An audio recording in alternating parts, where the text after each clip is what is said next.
اختتم فريق الأول لكرة القدم بالنادي الأهلي تحضيراته للقاء نجران اللي راح يكون غدا الأحد في 8 مساء ضمن الجولة التاسعة من دوري المحترفين السعودي.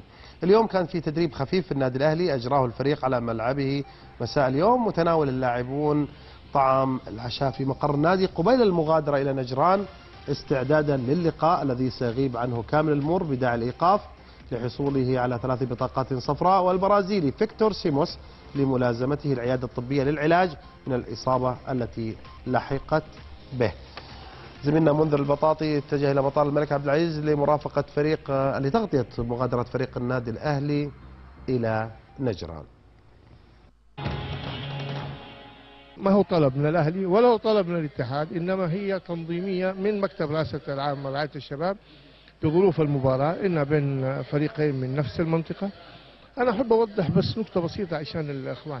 الاتحاد الآسيوي نظامه أو نظام المباراة الذهاب والإياب هي تعني إنك لك 92% و8% في الأواي وفي الهوم، ولكن ترك لك في خطابات بيننا وبينهم وتركوا لنا إنه هو هذا النظام، ولكن إذا كان فريقين في نفس الملعب يشاركوا في نفس الملعب في نفس المدينة وفي نفس الملعب، احنا بنقول ملعب عشان ما نقدر نقول نفس المدينة، قد يكون في مكة ولا في جدة ولكن في نفس الملعب، له حق الفريقين يتفاوضوا بزيادة نسبة المبيعات للتذاكر له، يعني بدل ما تكون 8% على الشرط انها تكون المباراة بمباراة، يعني المباراتين نرفعها، يعني نقول له نتفق على 10 15 20 30، نعمل اتفاقية بين الفريق الأول والفريق الثاني في المباراتين على أساس تكون الاتفاقية ملزمة للمباراتين بمصادقة الاتحاد الآسيوي وترفع الاتحاد الآسيوي وتأخذ الموافقة عليها. هذه ما هي إشكالية، ولكن الأمن هم هاجس الاتحاد الآسيوي أن يكون الأمن يكون متواجد في الملعب، يعني سلامة اللعيبة وسلامة المنشآت وسلامة المباراة. فالموضوع لازم يكون تنظر للنظرة الأمنية قبل النظرة الفنية، الاتحاد الآسيوي طبعا.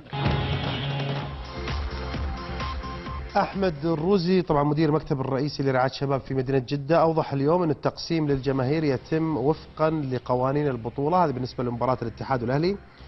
وأكد الأستاذ أحمد الروزي أنه تلقى اتصال من كابتن طارق كيال طلب فيه من رعاية الشباب توثيق ورعاية الاجتماع الخاص بتقسيم المدرجات مع نادي الاتحاد، وأنه رعاية الشباب هي جهة تطبق أنظمة ولوائح البطولة حسب قوانين الاتحاد الآسيوي لكرة القدم لتقسيم المدرجات.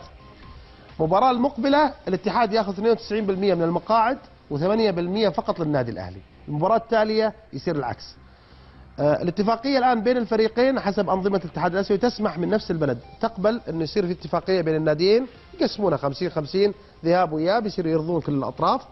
يشترط لقبول الاتفاقية موافقة الناديين وهذه تمت الآن، والاتحاد المحلي وهذه تمت.